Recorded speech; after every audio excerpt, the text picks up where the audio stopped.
I'm just telling you so that you know why Lord Mahavira suffer, Buddha suffer, the saints suffer. Or it seems like they do things that is not befitting the great enlightened person. They had to because of the contract. Okay? The greater numbers of your disciples, the bigger the contract that you had to sign before you come down. Please keep watching to find out more. Supreme Master Ching Hai's lectures are not a complete meditation instruction. Please do not try alone. For free of charge guidance, please visit godsdirectcontact.org or contact any of our centers near you. Today we are blessed to present one of these insightful lectures entitled The Life of Lord Mahavira, Deadly Torture by Sangam, Part 2 of 4 on Between Master and Disciples, given in English on August 18, 2019 in New Land Ashram, Taiwan, also known as Formosa.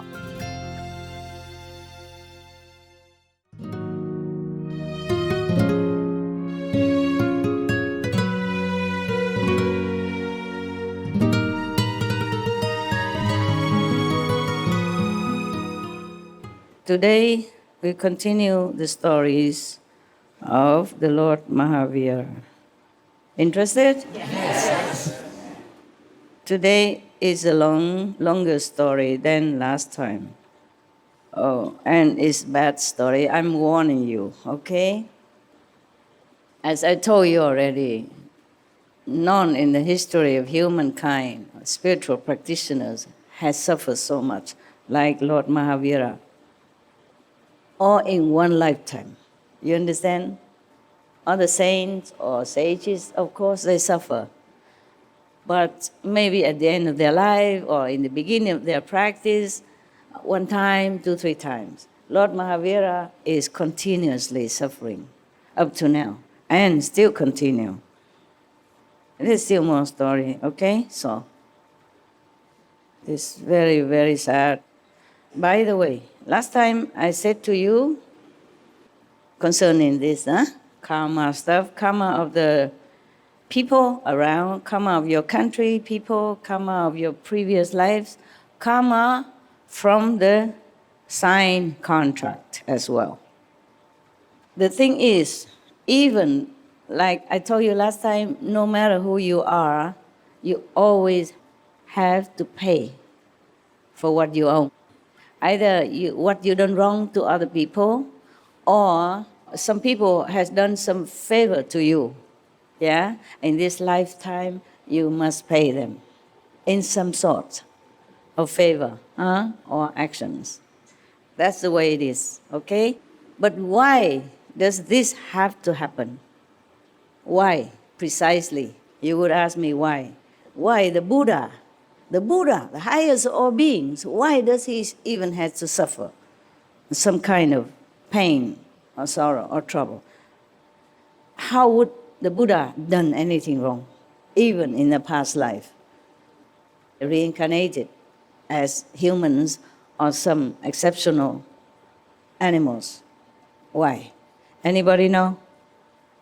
How could the Buddha done something wrong in the past life? Or Lord Mahavira even done something wrong? How? I think because of the contract the master signed. Yeah, that's also. Yeah. To promise to save the all beings. To save all beings? Okay, good. I understand what you say. Yeah, this is like that. The Buddha had become Buddha eons and thousands and billions of kalpas already. But then he descended into a human form. Or then continue the cycle of reincarnation all the time, until he became Buddha again as Shakyamuni Buddha. During all these times of interaction with other beings on this planet, either in a human form or even in heaven as a heavenly God, there's always action and interaction between the Buddha or any master with other beings. And these interactions has to be carried out according to plan. Just like a theater, like a piece of drama is written so and so. Each one has to play that part, bad or good. Otherwise, you can't be in that play, in that drama. Yes, the Buddha, highest of all beings in this world, even if he incarnated as a human, he had to do something wrong. Even against his conscience, he had to. He is forced to do that. Otherwise, he cannot be here on the planet as a human being. Understand? Therefore, some of the stories in the past life of the Buddha, he had committed something which is against his conscience. I told you already, forced by the arrangement of karma, yes. Because if there's no give and take on this planet, no matter bad or good, you cannot stay here. You cannot. So somebody asked me, Master, just finish my karma. I want to die now. I want to go to Nirvana. I want to die. I also cannot. And if finish your karma, of course you die. But I also cannot do that. You have to live out your time. It's just like a prisoner in a prison. Even though he has the best lawyer who already argued his case, and he's going to be free soon. During the time, of all the process of paperwork or law, regulation, stuff like that, he still needs to be in prison and behave exactly like every other prisoner, good or bad. It's like that, yes. The best is not ever to incarnate in this world. That's what I advise you. So go home as quick as you can. Leave this prison and don't come back. If you behave well, I make sure you won't come back.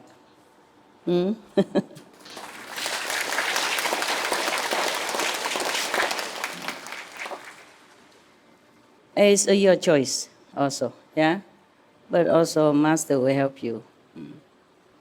So sometimes you pray for something, it doesn't happen. Doesn't mean Master has no ears.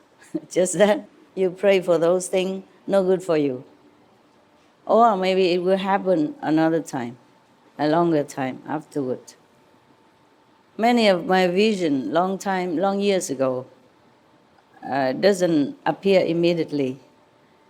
But now, for example, even my vision, because the time in the continuum of the universe is different from our timing. It's difficult to calculate by heaven's timetable. I remember a joke, a man asked God, is it true, my Lord, that 1 million years to you is just like a second? So God said, yes, it's true. Yeah. And is it true that $1 million to you is only $1? He said, it's true. So the man asked for $1. God said, wait a second. You remember, Okay, just like that. So sometimes the vision doesn't come true immediately, okay? Or whatever you ask doesn't come true immediately. It has to meet the requirements of this universe, of this shadow universe, and of the physical world. Remember the story, if I just catch a glimpse of SMTV, the story I told about the parents who prayed to have a kid, and then they gave birth to a son, and then by accident they tossed him around, and then he fell into the river, and the other family on the lower side of the river caught him by opening the stomach of a fish. It's just arranged like that. Because maybe this family, the later family, also prayed for a son, but the mother cannot conceive, or maybe too old, or they don't have enough merit to even conceive a son. So he has to share a son with the other family. Things are arranged in such a mysterious way that we're not always able to capiche, yeah? To understand. All right, I think I put my calendar behind. I'm reading your story now. I'm just telling you so that you know why Lord Mahavira suffer, Buddha suffer, the saints suffer. Or it seems like they do things that is not befitting the great enlightened person. They had to because of the contract. Okay? The greater numbers of your disciples, the bigger the contract that you had to sign before you come down. So the master never had to choose any defect to come down here. It's written already. It's already fixed.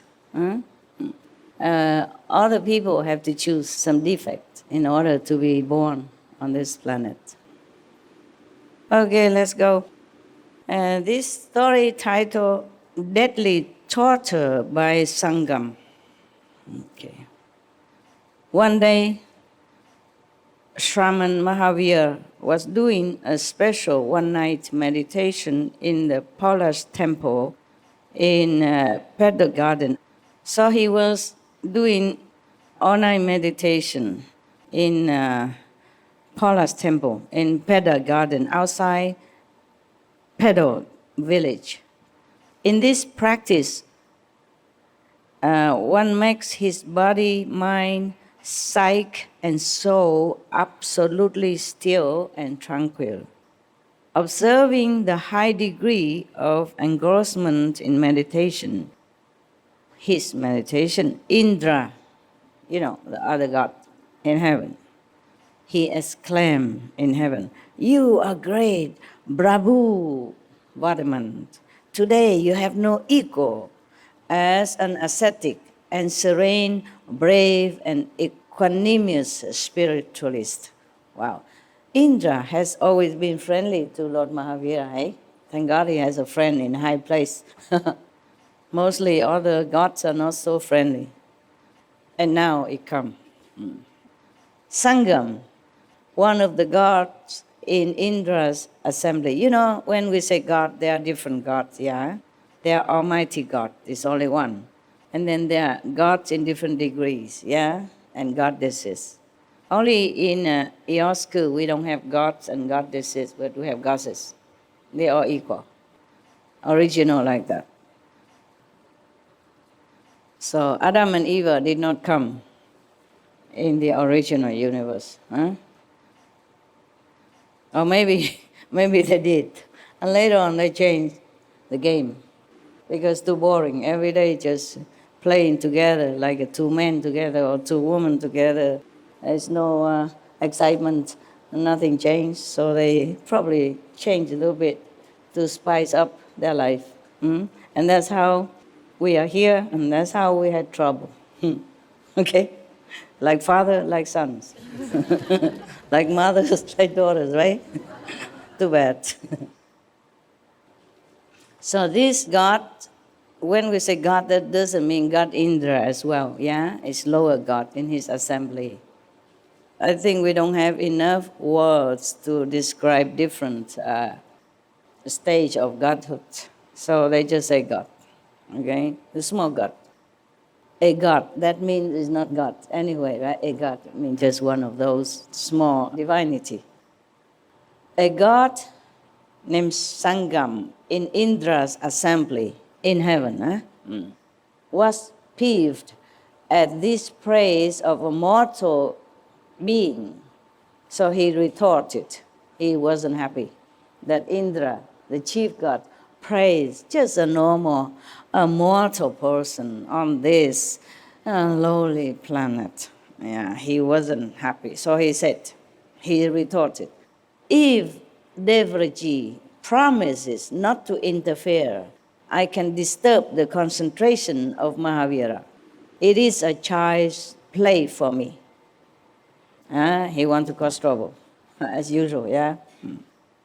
So Indra remained silent, although unwillingly. Indra did not like the game that this little god suggested, but he remained silent. I guess in heaven we also have democracy, yeah? So if somebody wanted to do something in that heaven, then he probably has to allow it. Yeah.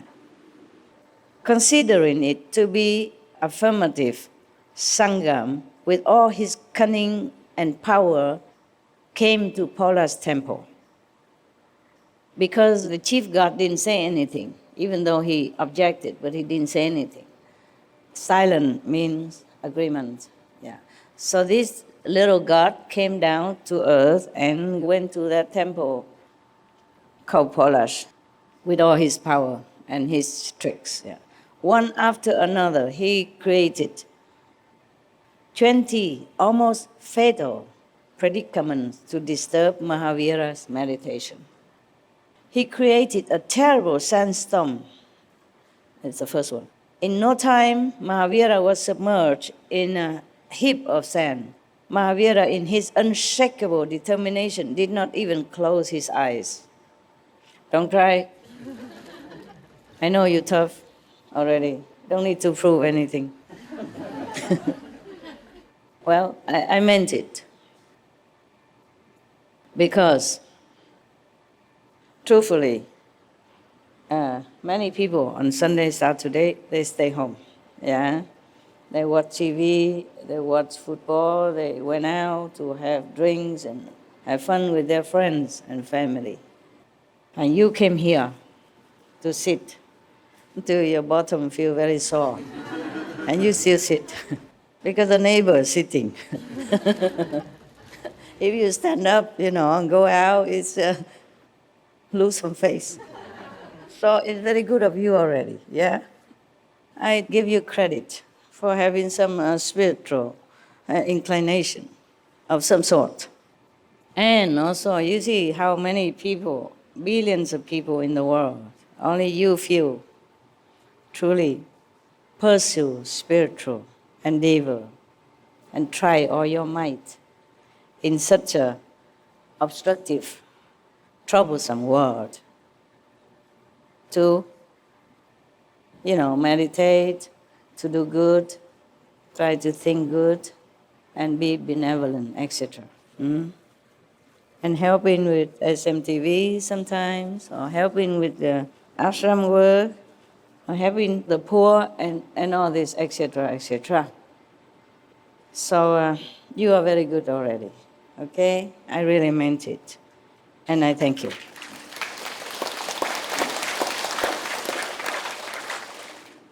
But for one of you who practiced, there are hundreds or thousands out there who doesn't. So please try. Please try to spread the good news for everyone. Teach your kids, begin from your family on. Teach your children to be good, to be vegan.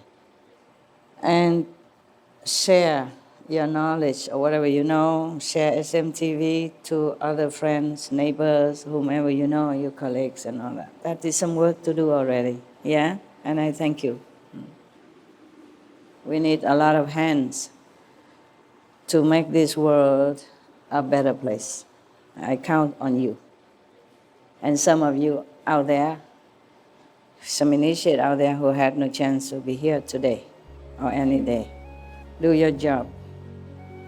The best job is to spread the truth, yeah? And the veganism, to help the world to have peace. And to help the animals not to suffer at all, except in the natural course of their life.